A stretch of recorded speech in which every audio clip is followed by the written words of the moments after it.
Hello everyone, welcome to my channel Dhwani Classes. Today I am going to start first chapter of class 8 history, how, when and where. आज से मैं class 8 का history का first chapter start कर रही हूँ, how, when and where, कब, कहाँ, कैसे, क्यों. ओके, सो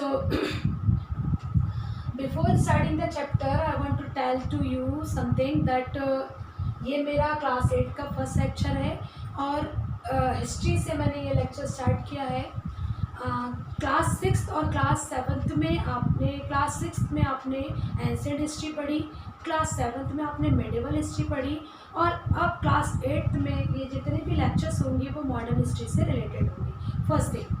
सेकंड थिंग कि इस चैप्टर को, ये जो चैप्टर है first chapter how, when and where, ये बहुत छोटा चैप्टर है, शॉर्ट में है तो एक वीडियो में कंप्लीट हो जाएगा. कई चैप्टर्स ऐसे होंगे जो इसमें हमें 2 वीडियो भी लग सकते हैं बिकॉज ज़्यादा लॉन्ग वीडियो ना हो इसलिए. So first chapter how, when and where. I think I should start the first chapter how, when and where, कब, कहाँ, कैसे. ठीक है. सो उसमें सबसे पहला टॉपिक है हाउ इम्पोर्टेंट आर डेट्स. पहला टॉपिक क्या कह रहा है कि how important are dates. Dates हमारे लिए कैसे इम्पोर्टेंट है. सो जस्ट इमेजिन चिल्ड्रन कि अगर आपके पेरेंट्स आपको ये नहीं बताते कि आपका बर्थडे किस दिन था, है ना, या आपका जन्म किस दिन हुआ था, कौन सी डेट पे हुआ था. सो आप अपने फ्रेंड्स के साथ, अपने पेरेंट्स के साथ या फिर जहाँ भी बर्थडे सेलिब्रेशन करते हैं तो क्या आप इतना एंजॉय कर पाते? नहीं कर पाते, है ना. उसके बाद सेकंड थिंग कि जब आप 1 बाय 1 5 ईयर्स के, फिर 6 ईयर के, फिर 7 ईयर के, फिर 8 ईयर के होते हैं तो पूरा 1 ईयर का पीरियड लगता है ना. तो 1 ईयर बाद कब आपका बर्थडे आया ये क्या पता चल पाता? नहीं पता चल पाता. ओके, सो ये बताने का मेरा मोटिव यही है कि how important are dates.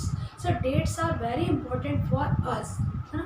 Dates हमारे लिए बहुत ही इम्पोर्टेंट है बिकॉज अगर हमें डेट नहीं पता होगी सो बहुत सारी चीज़ों को हम मिस कर देंगे, है ना. बहुत सारे, अब जैसे सिंपल सी बात है, आपको डेट नहीं पता होगी तो how can you know that your exam will be going on. कैसे पता चलेगा आपका टेस्ट का exam. General talking I am telling, general talking I am. Okay, so how important are dates. तो डेट्स बहुत इंपॉर्टेंट है. हिस्ट्री के first chapter में ये दिया हुआ है. इसकी बिगनिंग आपकी क्या कर रही है, कह रही है कि डेट्स जो है हमारे लिए इसलिए इम्पोर्टेंट है because historians were fascinated with dates. यानी जो हिस्टोरियंस हुए हैं जिन्होंने हिस्ट्री लिखी है उन्होंने जितने भी हिस्ट्री को पास्ट को डिवाइड किया वो डेट वाइज डिवाइड किया है ना. सो अगर हम उसकी स्टार्टिंग करें तो हिस्ट्री वैसे तो बहुत बोर है, I know very well, but if you want so आप उसको बहुत इंटरेस्टिंग भी बना सकते हो. ठीक है, तो इंटरेस्टिंग बनाने के लिए हम उसको डेट वाइज डिवाइड कर लेते हैं. एक पर्टिकुलर, जैसे now in this year you are 14 years में हो तो आप अपनी स्टडी को 3 पार्ट में डिवाइड कर लो कि 4 ईयर तक आपने क्या क्या किया, फिर 10 ईयर्स तक आपने क्या क्या किया, फिर 4 ईयर तक क्या क्या किया. ये हो जाता है हिस्ट्री का पीरियड का डिवाइडेशन. ठीक है, वैसे हिस्टोरियंस ने डिवाइड कैसे किया. देखिए, किसी भी अचीवमेंट्स को गेन करने के लिए या फिर किसी भी तरह का कोई जो चेंजेस आया था, चेंजेस वन डे में तो आया नहीं था. चेंजेस को आने में लॉन्ग टाइम लगा. जैसे अभी आप इस साल जो पढ़ेंगे वो 1707 से, है ना, या 17 इससे लेकर 1947 तक का पूरा पीरियड पढ़ेंगे, है ना. 1707 में औरंगजेब की डेथ होती है, फिर ब्रिटिशर्स आते हैं. It mean that British period you have to discuss today in this class. Okay, 1600 से आपको पूरा पढ़ना है इस क्लास में. तो इसको पढ़ने के लिए जब आपको डेट मालूम होगी तभी तो आप इस चीज़ को आइडेंटिफाई कर पाएंगे कि कौन से गवर्नर जनरल कब आए थे. ठीक है, तो ब्रिटिशर्स ने हमारे जो हिस्टोरियंस हुए थे, हिस्टोरियंस ने इसको डेट वाइज डिवाइड कर दिया. तो डेट्स हमारी बहुत इंपॉर्टेंट है क्योंकि एक दिन में कोई भी प्रोसेस कंप्लीट नहीं होती, इसमें कंटिन्यूसली प्रोसेस लगती है. ठीक है, सो हिस्ट्री को ईजियर बनाने के लिए जो हिस्टोरियंस हुए थे उन्होंने इसको काफ़ी कुछ पर्टिकुलर ईयर्स में डिवाइड कर दिया, डेट्स में डिवाइड कर दिया. ठीक, now second topic is given here which dates. कौन सी डेट, कब, कहाँ, कैसे, कौन सी डेट को हम इसको फाइंड आउट करें. तो अब जो आपका जो 8th क्लास के स्टैंडर्ड में जो सिलेबस है उसके अकॉर्डिंग ये जो डेट डिवाइड हुई है ये पर्टिकुलर गवर्नर जनरल के पीरियड के अकॉर्डिंग डिवाइड कर दिया गया है। आपको जो स्टडी करना है कि इस पीरियड से इस पीरियड तक ये गवर्नर जनरल का पीरियड था, लॉर्ड क्लाइव थे या वॉरेन हेस्टिंग्स थे या वेलेस्ली थे, व्हाटएवर, ठीक है, वो भी हम आगे के लेक्चर्स में पूरा डिटेल में पढ़ेंगे, ठीक है। उसके बाद आगे और भी क्लियर दिया हुआ है कि कौन से डेट्स में कौन कौन से गवर्नर जनरल ने कौन कौन से चेंजेस किए थे, कई रिपन रहे हैं या फिर गवर्नर जनरल का वायसराय में कैसे कन्वर्ट हुए, ये सब हम विच डेट्स में, यानी डेट्स में पढ़ना, आगे के चैप्टर्स में हम इसको डिटेल में पढ़ेंगे, ठीक है। फिर नेक्स्ट टॉपिक इस गिवन यार, हाउ डू वी पीरियडाइज, हमने इसको पीरियड के अकॉर्डिंग कैसे डिवाइड किया। So listen student, British history of British India एक वर्क था, जेम्स मिल ने लिखा था इसको 1817 में, ठीक है। नाम क्या था, जेम्स मिल।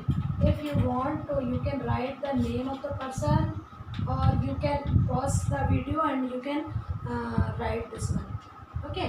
सो जेम्स मिल, इन्होंने 1817 में हिस्ट्री ऑफ ब्रिटिश इंडिया नामक बुक लिखी, उसमें उन्होंने 3 पीरियड में, मतलब हिस्ट्री को 3 पीरियड में डिवाइड कर दिया था। कौन कौन से, हिंदू रूल्स के अकॉर्डिंग, मुस्लिम रूल्स के अकॉर्डिंग और ब्रिटिश रूल के अकॉर्डिंग, ठीक है। यानी ब्रिटिश रूल यानी आप 8th में पढ़ रहे हैं, है ना, मुस्लिम रूल यानी 7th में पढ़ चुके हो और हिंदू रूल उसके पहले का, उन्होंने ऐसा डिवाइड किया था। बट एक्चुअली क्या है, एक्चुअली हम जो स्टडी करते हैं हिस्ट्री की, वो हम एंशिएंट, मिडिवल और मॉडर्न हिस्ट्री के अकॉर्डिंग करते हैं, ठीक है। अब देखिए, फिर ये किसने किया, फिर आगे कई हिस्टोरियंस आए, उसका क्लासिफिकेशन हुआ, ठीक है। लेकिन बेसिकली फिर ये देखा गया कि सबसे अच्छा जो क्लासिफिकेशन था वो एंशिएंट, मिडिवल और मॉडर्न के अकॉर्डिंग था, ठीक है। सो मॉडर्न के अकॉर्डिंग हम जो है अभी 8th में मॉडर्न हिस्ट्री पढ़ रहे हैं। फिर इसी में आता है what is colonial, colonial rule या फिर कॉलोनियल पीरियड क्या था। लिसन, जैसे कि यूरोप कॉन्टिनेंट आप जानते हैं, there are 7 continents all over the world, है ना। सो उसमें से एक यूरोप कॉन्टिनेंट है। यूरोप कॉन्टिनेंट या यूरोप महाद्वीप में जो कंट्रीज़ हैं, पुर्तगीज़ है, डच है, यूनानी है और अपना इंग्लैंड है ना, ब्रिटिशर्स, ये सब इन्होंने क्या, फ्रांसीसी है, इन्होंने क्या किया, दूसरी कंट्री पर रूल्स किया, दूसरे कॉन्टिनेंट की कंट्रीज़ को डोमिनेट किया था, ठीक है। तो जब ये यूरोप कॉन्टिनेंट की कंट्रीज़ एशिया और अफ्रीका कंट्रीज़ को के ऊपर रूल्स रेगुलेशन चलाती थी या उनको, उनके ऊपर पॉलिटिकल उनको कंट्रोल में रखती थी, तो वो पीरियड कहलाता था कॉलोनियल पीरियड। और हमारी कंट्री में कॉलोनियल पीरियड स्टार्ट हो गया था 1600 से। 1600 से बिगनिंग तो नहीं कहेंगे क्योंकि ब्रिटिशर्स केवल आए थे 1600 में, लेकिन 1707 औरंगजेब की डेथ के बाद या फिर 1757 जो बैटल ऑफ प्लासी हुआ, उसके बाद फाइनली जो पॉलिटिकल जो है इंडिया पॉलिटिकली जो रूट थी ना, वो इस्टेब्लिश कर दी थी ब्रिटिशर्स ने। तो कॉलोनियल पीरियड यहाँ से हम मान सकते हैं। वैसे तो फर्स्ट जो हमारे यहाँ फॉरेनर आया था, वास्को डे गामा आया था 1498 में, जो आप पहले पढ़ चुके हैं, ठीक है। बट यहाँ हमको what is colonial, colonial period के बारे में जो हम डिस्कस करेंगे, सो कॉलोनियल पीरियड 1757 से बेसिकली हम मानेंगे, ठीक है। ओके, सो नेक्स्ट इसमें दिया हाउ डू वी नो, मतलब ये सारी इन्फॉर्मेशन हमें कैसे पता चली, है ना, ब्रिटिशर्स के बारे में। तो ब्रिटिशर्स ने भी अपने कुछ एडमिनिस्ट्रेटिव रिकॉर्ड रखे थे, प्रोडक्ट रिकॉर्ड रखे थे, मतलब कुछ लेटर्स हैं, मेमोज हैं, कुछ पम्पलेट्स वगैरह रखे थे, जो ऑफिशियल नोटिफिकेशन वो लोग बनाते थे, वो हुआ करते थे, है ना। एक डिपार्टमेंट से दूसरे डिपार्टमेंट में कॉन्वर्सेशन के लिए वो जो मेमोज दिया करते थे, वो सब आते थे, वो सब अभी भी रखे हुए हैं। आज में मैंने 7th क्लास में जो लेक्चर है उसमें बताया है, 7th क्लास में आपने पढ़ा होगा क्या, कि ये सब जो है ब्रिटिशर्स अपना रिकॉर्ड रखते थे। ब्रिटिशर्स की एक बात बहुत अच्छी थी कि वो सब कुछ रिटन रिकॉर्ड रखते थे, और ये सब उससे हमें सारी इन्फॉर्मेशन मिल जाती है एडमिनिस्ट्रेटिव रिकॉर्ड से। सेकेंडली सर्वेज बिकेम इम्पोर्टेंट, उसमें ये दिया हुआ है हाउ डू वी नो में दूसरा पॉइंट ये कहता है कि सर्वेज बिकम इम्पोर्टेंट। उस समय ब्रिटिशर्स ने क्या, सर्वे को इम्पोर्टेंस दिया। सर्वे मतलब सर्वे करना, मतलब किसी भी इंफॉर्मेशन को गैदर करने के लिए मूव करना, यहाँ से वहाँ जानकारी कलेक्ट करना, ठीक है। तो यहाँ पर सर्वे के जरिए भी कॉलोनियल पीरियड में उन्होंने डिफरेंट टाइप के सर्वे किए, बोटोनिकल सर्वे, जोलॉजिकल सर्वे, ठीक है, आर्कियोलॉजिकल सर्वे। सर्वे के दौरान भी उन्होंने काफ़ी कुछ इन्फॉर्मेशन गैदर की और उसको रिटन फॉर्म में रखा, ठीक है। थर्ड पॉइंट है what official record do not tell, यानी जो ऑफिशियल रिकॉर्ड से हमें क्या प्राप्त नहीं मिलता है, क्या हमें जानकारी नहीं मिल पाती है, हमें केवल ऑफिशियल रिकॉर्ड से ब्रिटिशर्स के वही इंफॉर्मेशन मिल पाती है जो उनके फेवर में, उनके प्रॉफिट में थी। और कुछ इन्फॉर्मेशन ऐसी है जैसे अब मान लीजिए उस समय जो पीपल्स थे वो भी अलग अलग कैटेगरी में डिवाइड थे, लो पीपल्स, वीआईपी पीपल्स, है ना। तो जिन जिन भी पीपल्स ने या जो किंग होते थे या उस समय जो वीआईपी पर्सन्स होते थे उन्होंने अपनी ऑटोबायोग्राफी लिखी। लेकिन जो पुअर पर्सन है तो they how did they write, they didn't know the how to write, है ना। वो लिखना पढ़ना नहीं जानते थे तो उन्होंने लिखा नहीं। So we couldn't get the information about them.